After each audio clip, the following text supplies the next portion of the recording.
It's new, it's fresh, it's credible. It's information, news, sports, and entertainment from and about the North Coast parishes of St. Ann, St. Mary, and Portland. Now, for the news. I am Sophia Lishu Palmer with the latest from the North Coast Times news. Here are the headlines. Police reveal scale of operations against Ochi Bomb threat. 21-year-old community advocate crowned St. Mary Festval Queen.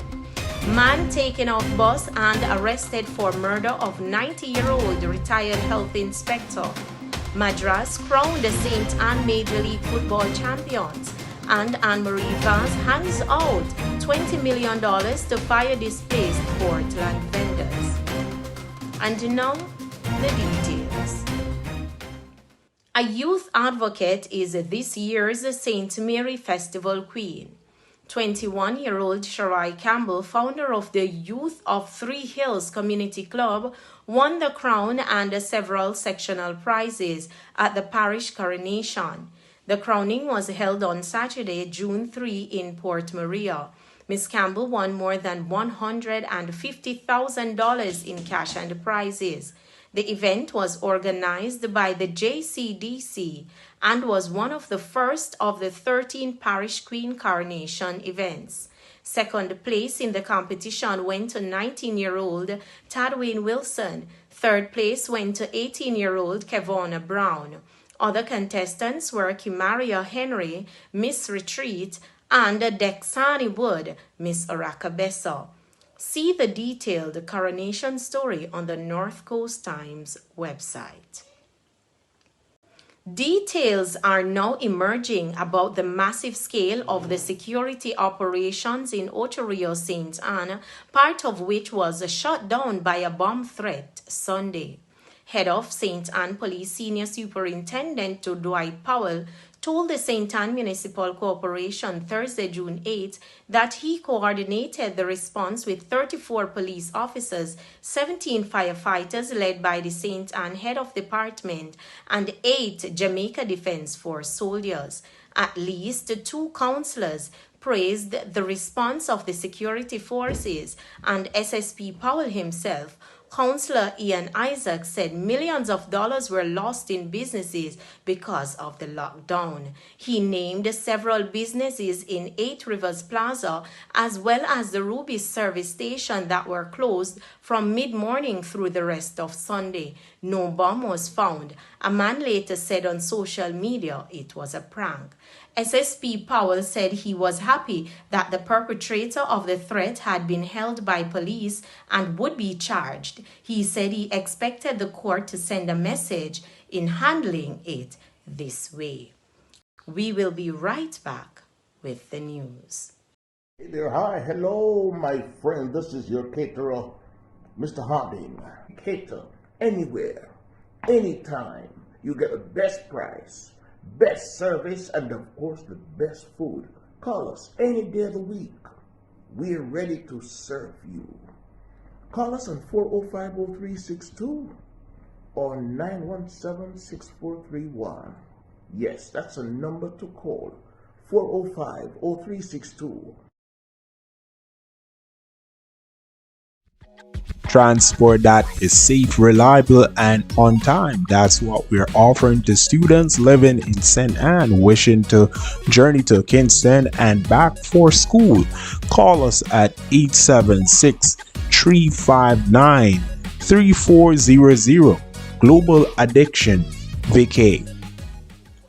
Thank you for staying with us. Remember, please subscribe to the North Coast Times YouTube channel and never miss the news again. It's easy. Just click that subscribe button. Police have arrested a man for the murder of 90-year-old Kenneth Downer of Brownstown, St. Ann. Police on Tuesday, June 6, arrested the man after they intercepted a bus he had boarded leaving Brownstown. Sources say police had information on the suspect within 24 hours after Downer was shot at his home at Huntley, Brownstown on Thursday, June 1. Reports are that police had access to CCTV footage that placed the suspect at the home of the retired Inspector of Public Health. MP for East Portland, Ann Marie Vaz, has carried through on her promise to give $100,000 to each of 200 vendors displaced by fire at the market in Port Antonio, Portland. Mrs. Vaz, assisted by personnel in the One Hand Foundation, which she leads, handed out the money at the market that was ravaged by fire 2 Sundays ago. Senior officers of the Portland Municipal Corporation, including Mayor Paul Thompson, were on hand to see the vendors receive money. Earlier that same day, at a meeting of the Portland Municipal Corporation, the role of the council and the Ministry of Local Government in assisting the vendors and rebuilding the market was questioned. Councillor Wayne Mackenzie said he welcomed the effort of the 2 Portland MPs. However, he said people were asking what had happened to the usually visible Minister of Local Government in the aftermath of the fire and talks about rebuilding the market. Madras Football Club has won the Major League title for St. Ann. The team that has its origin in the small farming community of Madras in southwest St. Ann beat Vulva by 2-0 in the finals at Draxall on June 1. Delando Williams scored both goals, taking his tally for the season to 10. Manager for the Madras FC team, Stephen Jennings, is praising their discipline and hard work in the bringing pride to South St. Ann. A full feature on the team's journey is available on the North Coast Times website. That's the news. Remember to subscribe to the North Coast Times YouTube channel. I am Sophia Lishu Palmer with the North Coast Times news. That's the news from the North Coast Times. You can always find more news and features on the North Coast Times website and Facebook page. You may reach us at WhatsApp 876-503-9995. The North Coast Times News.